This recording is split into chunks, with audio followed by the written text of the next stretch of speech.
Hey, what's happening everybody? It's Xenzo here with another video. This one is a popular ambassador's request.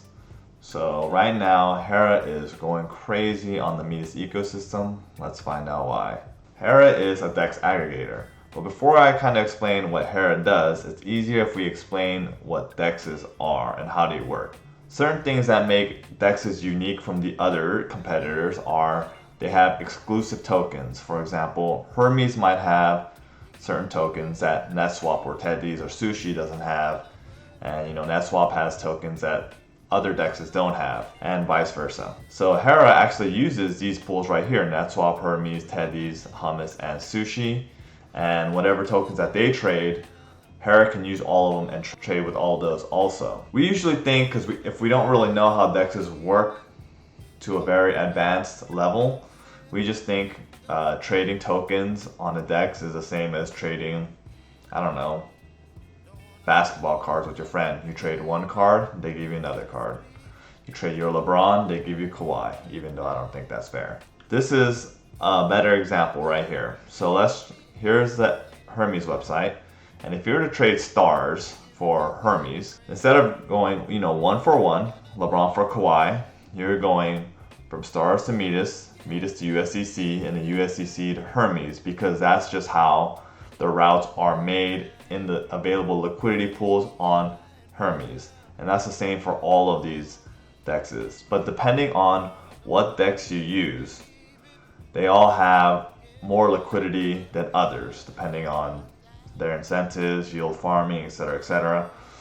And so the more liquidity certain liquidity pools have, the lower slippage you deal with. Now, what is slippage? Slippage is something all these dexes have in common. It's like the silent killer, and you feel it, but you don't know what the heck it is or why it's happening. Depending on how much liquidity is in a certain liquidity pool, if you're trying to trade for more than that liquidity pool actually has, you're gonna deal with major slippage because you're taking more than they can actually give. It's like going to the liquor store down the corner, and you want Coke, you want 10 bottles, but they only have 2. You can pay for 10 bottles, but you're still only going to get 2 because they only have 2. Now, Hera kind of solves that by using not just one dex, but they're using, like we saw, all 5 dexes. And so now we can kind of compare some prices to show you how they work. For example, the simple one that I put on all of these is, let me go from Midas to Wrapped ETH. So if we swap 1,000 Midas to Wrapped ETH, pretty much on Hera, we're going to get 13.87, which is way higher than all these other dexes can offer, as you can see. We have only 13.5, NetSwap offers 13.2, Teddy's offers 12.29, and Sushi offers a measly 7.19. And so we can see their trade route. They're using a lot of different ways from a lot of different protocols. So they're using several different liquidity pools. They're using the Midas to Wrapped ETH liquidity pool. You can see the percentages from NetSwap, from Teddy's, and from Hermes here.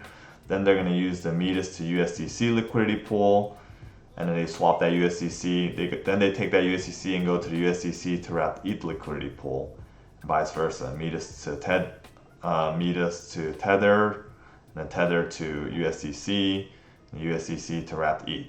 And so, kind of like what I showed you earlier, how the dexes work. This is that, but from it's from an elevated view per se, amongst all how the route is being used with all the dexes instead of just Hermes or just NetSwap or just Teddy's or just Sushi.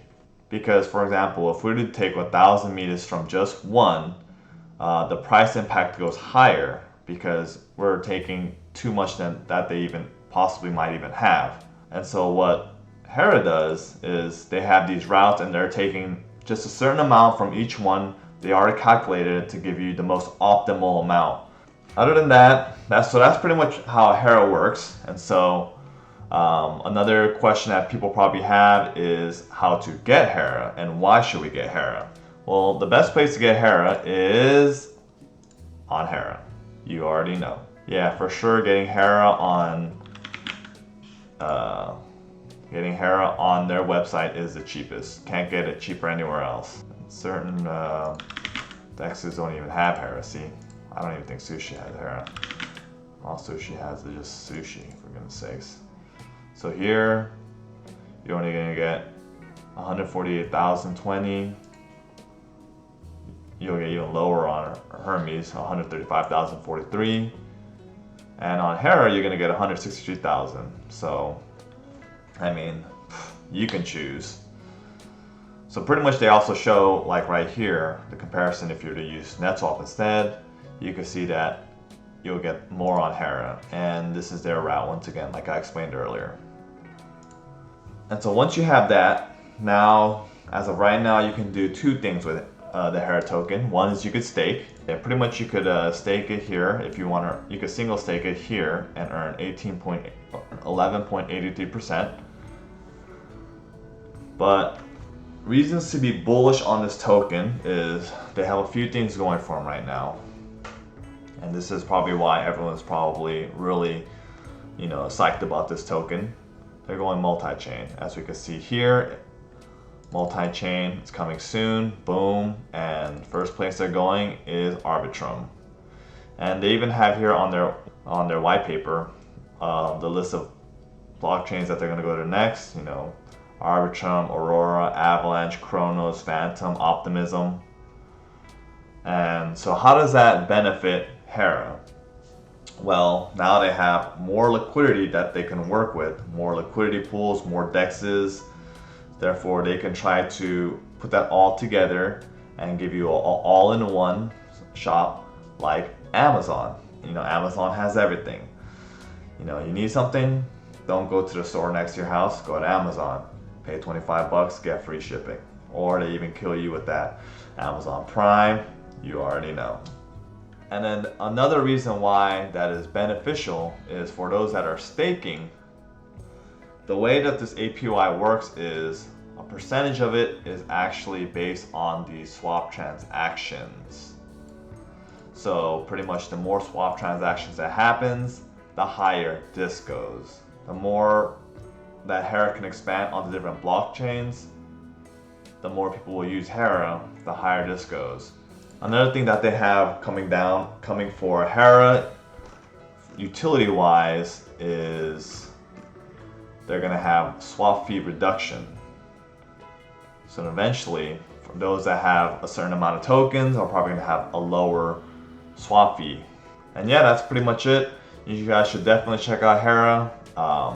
You can check out their team. Their team is on Discord and Telegram. I'll have a link to those below. Stay tuned for more bullish Midas content coming soon. If you need to know how to bridge over to Midas, please check out this video. Thank you guys and have a good one.